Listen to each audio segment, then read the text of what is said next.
Hello everyone, my name is Bert Paulson, and for my Literature Live event, I'm going to be reading two picture books.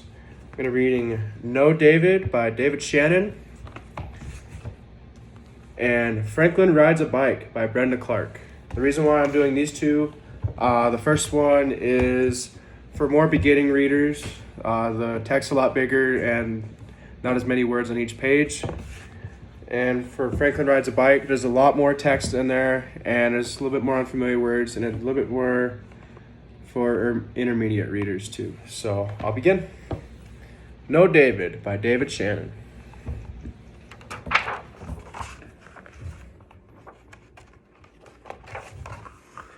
David's mom always said, "No, David."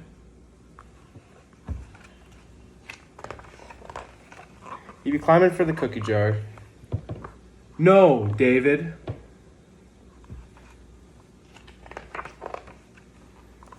He'd track mud in the house. "No, David, no."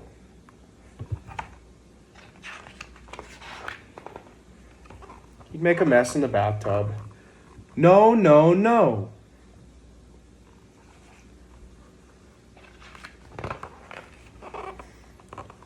He'd be naked in the streets. "Come back here now, David."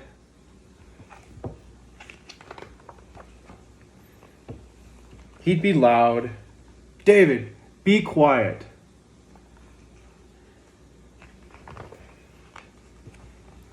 David would play with his food. "Don't play with your food."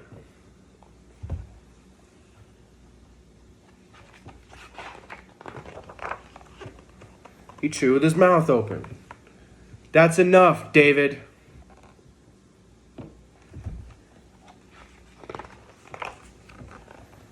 Soon she would just send him to his room. "Go to your room."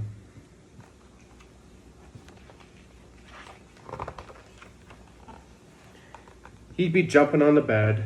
"Settle down."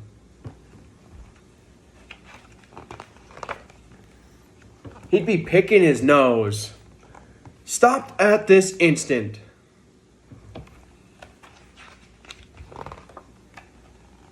His room would be a mess. "Put your toys away."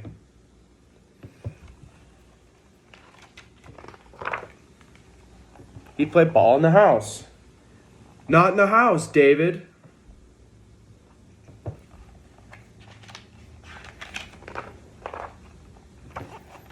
Soon he'd break something. "I said no, David." But eventually she'd tell him, "Davy, come here." And she'd end it with, "Yes, David, I love you." The end. Now on to our next story. Franklin Rides a Bike by Brenda Clark.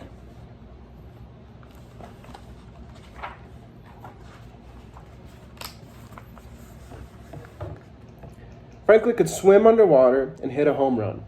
He knew how to climb the monkey bars and pump himself high on the swings.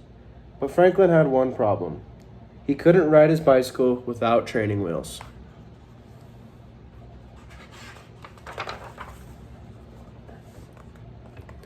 In the spring, all of Franklin's friends had training wheels on their bikes. Beaver was the brave one. She took her extra wheels off first. She practiced and practiced. Then she went to the park to show off. "Look at me," she shouted. "I can ride my bike all by myself." Franklin watched Beaver ride around in circles.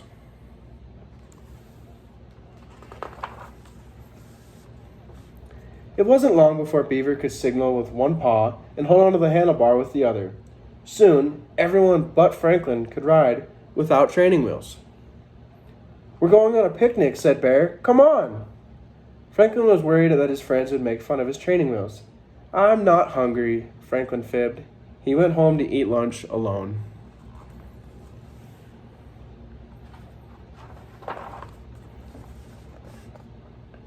Afterwards, Franklin asked his mother to help take the training wheels off his bike. He wanted to ride all by himself. He sat on his bike, and his mother gave him a push. Franklin wibbled and wobbled and teetered and tottered.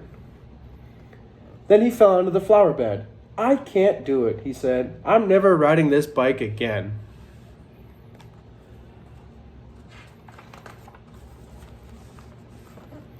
For the rest of the week, Franklin felt left out. He watched his friends rode off without him.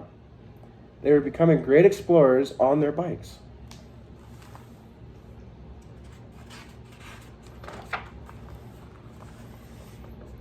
On Saturday, Franklin's friends zoomed by his house. "That looks like fun," said Franklin's mother. "I can't ride without my training wheels," groaned Franklin. "Did you give your best effort?" asked his mother. "Well," said Franklin, "maybe I could try one more time."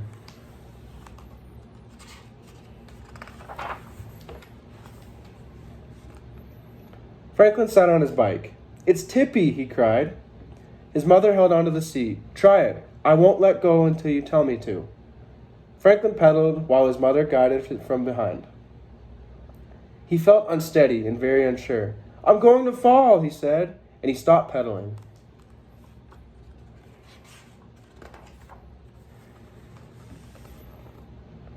"Riding a bicycle is difficult," said his mother, "but you can't just give up because it's frustrating."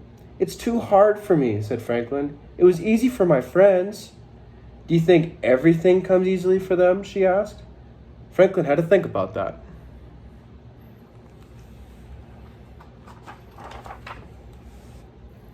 Franklin went to the park.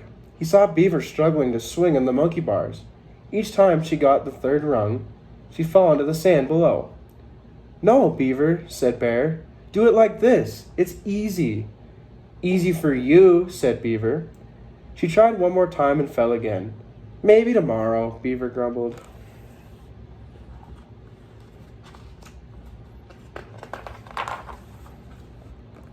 Franklin remembered when Badger learned to swim. She was afraid to put her head under the water. "It's easy," said Franklin. "Just do it." Badger had spluttered and cried. It took her a long time to feel good in the water. Now, she could swim from one end of the pond to the other.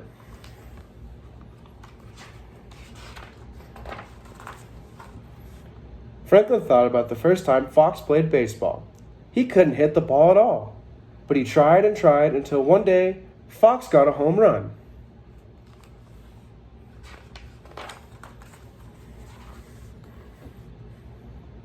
Just then, Porcupine came by.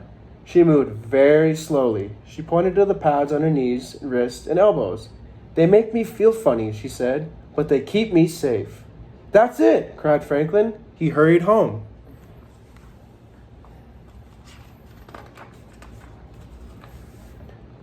Franklin put on padding. He lined the walk with old pillows. "I'm ready to try again," Franklin told his mother. "Now I won't worry if I fall." Franklin sat on his bike, and his mother held on to the seat. Franklin wibbled and wobbled and teetered and tottered. He fell many times, but he never gave up.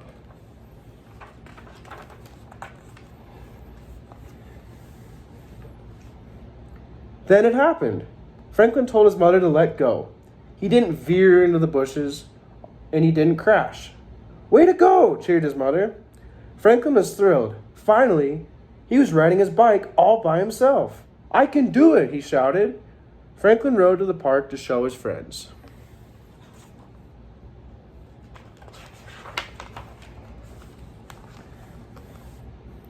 "Look at me," he called. Franklin tried to signal with one hand, like Beaver, but he toppled over. "I think I'll work on that," he laughed. Not everything is easy as it looks. The end. Thank you again for listening, and stay safe out there.